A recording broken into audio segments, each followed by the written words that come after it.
Audio Jungle. Assalamualaikum warahmatullahi wabarakatuh. Perkenalkan, nama saya Haikal Sukyasa dari Elektro Jadi 2019. Di sini saya akan menjelaskan tentang fisika 2 mengenai kemagnetan.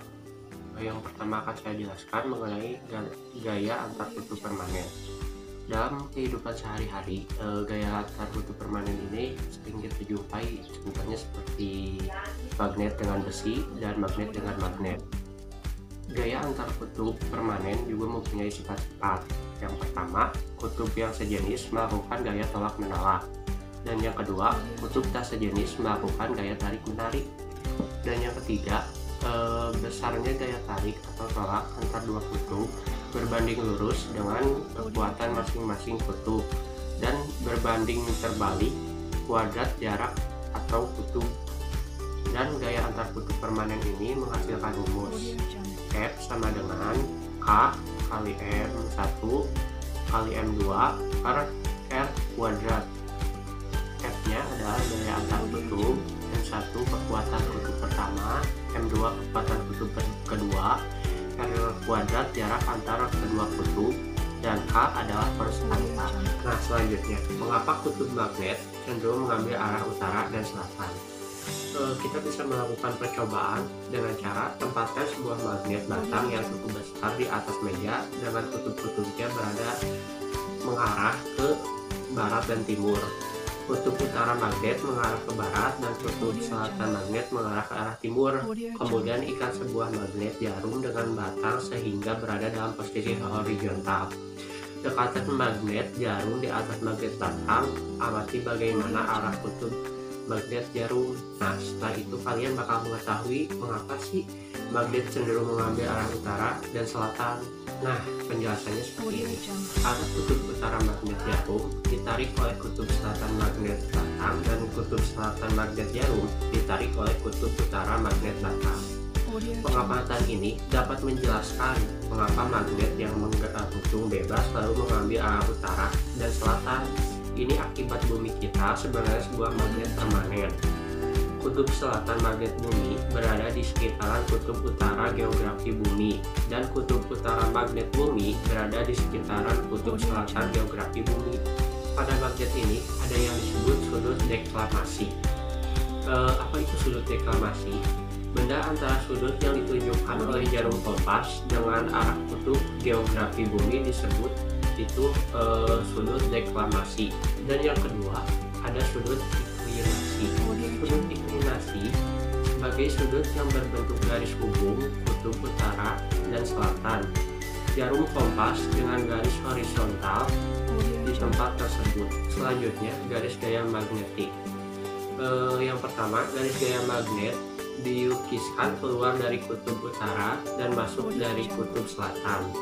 Dan yang kedua, kerapatan garis gaya persatuan luas di suatu titik menggambarkan kekuatan medan magnet di titik tersebut. Dan yang ketiga, kerapatan garis gaya terbesar diamati di kutub magnet. Ini berarti medan magnet paling kuat di daerah kutub. Keempat, yang terakhir, makin jauh dari kutub, maka makin kecil kerapatan garis gaya. Ini berarti makin jauh dari kutub maka makin lemah medan magnet tersebut. Nah, materi selanjutnya yaitu gaya Lorentz. Magnet tidak hanya melakukan gaya pada magnet lain, tapi juga dapat melakukan gaya pada arus listrik. Jika kawat dialiri arus listrik dan ditempatkan dalam medan magnet, maka benda tersebut mendapat gaya dari magnet. Besar dan arah gaya yang dialami kawat yang dialiri arus listrik dalam medan magnet diberikan oleh hukum Lorentz. Adapun alat yang menggunakan hukum Lorentz ini yaitu spektrometer massa. Gaya Lorentz ini menghasilkan rumus. Rumusnya adalah F vektor sama dengan I L vektor dikali V vektor. F-nya itu adalah gaya yang dialami kawat berarus listrik, I-nya adalah besar arus listrik, dan L vektor panjang kawat yang dikenai medan magnet, M adalah besaran vektor, L vektor massa dengan bagian panjang kawat yang dikendalikan medan magnet. F adalah gaya yang dialami kawat berarus listrik. I besar arus listrik. Dan L vektor panjang kawat yang dikenai medan magnet. M besaran vektor. Dan L vektor massa dengan bagian panjang kawat yang dikenai medan magnet. Untuk menentukan arah gaya Lorentz, kita gunakan aturan skrup putar kanan. Caranya sebagai berikut. Yang pertama, tempatkan vektor panjang kawat dan vektor medan magnet sehingga titik pangkalnya terhimpit. Dan yang kedua, putar skrup putar kanan dari arah vektor panjang kawat ke arah vektor medan magnet. Dan yang terakhir, ketiga, arah maju skrup sama dengan arah gaya Lorentz pada kawat. Mungkin ada yang belum mengerti apa itu definisi satu Tesla.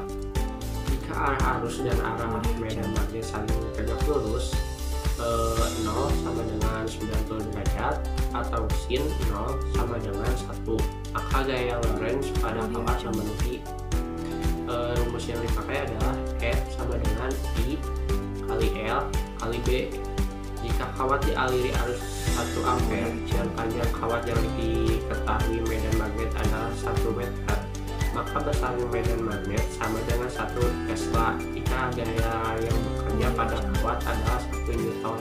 Gaya Lorentz pada muatan yang bergerak. Muatan yang bergerak dalam medan magnet juga mengalami gaya Lorentz. Kita dapat menentukan persamaan gaya Lorentz untuk muatan yang bergerak dari persamaan gaya Lorentz untuk arus pada kawat. Pembelokan lintasan muatan dalam medan magnet. Seperti yang dibahas di atas, arah gaya Lorentz selalu tegak lurus B dan tegak lurus V. Arah gaya yang selalu tegak lurus, arah gerak pada partikel bermuatan yang bergerak dalam medan magnet, persis sama dengan gaya pada benda yang sedang bergerak melingkar berat-berat. Pada benda yang bergerak melingkar selalu bekerja gaya ke arah pusat lingkaran, sedangkan arah gerak selalu menyinggung lintasan tegak lurus gaya. Dengan demikian, kita bisa memastikan bahwa lintasan muatan yang masuk dalam benda magnet dalam arah tegak lurus membentuk lintasan lingkaran. Karena lintasan berbentuk lingkaran, maka pada muatan ada gaya sentripetal. Efek Hall. Efek Hall adalah peristiwa terbentuknya benda potensial antara dua sisi material yang dialiri arus listrik. Ketika material tersebut ditempatkan dalam medan magnet yang arahnya tegak lurus, arah aliran muatan, arah arus, akibat adanya medan magnet, maka muatan positif dan negatif mengalami pembelokan dalam arah berlawanan. Sehingga pada suatu sisi permukaan benda terjadi penumpukan muatan positif dan pada sisi yang berlawanan terjadi penumpukan muatan negatif.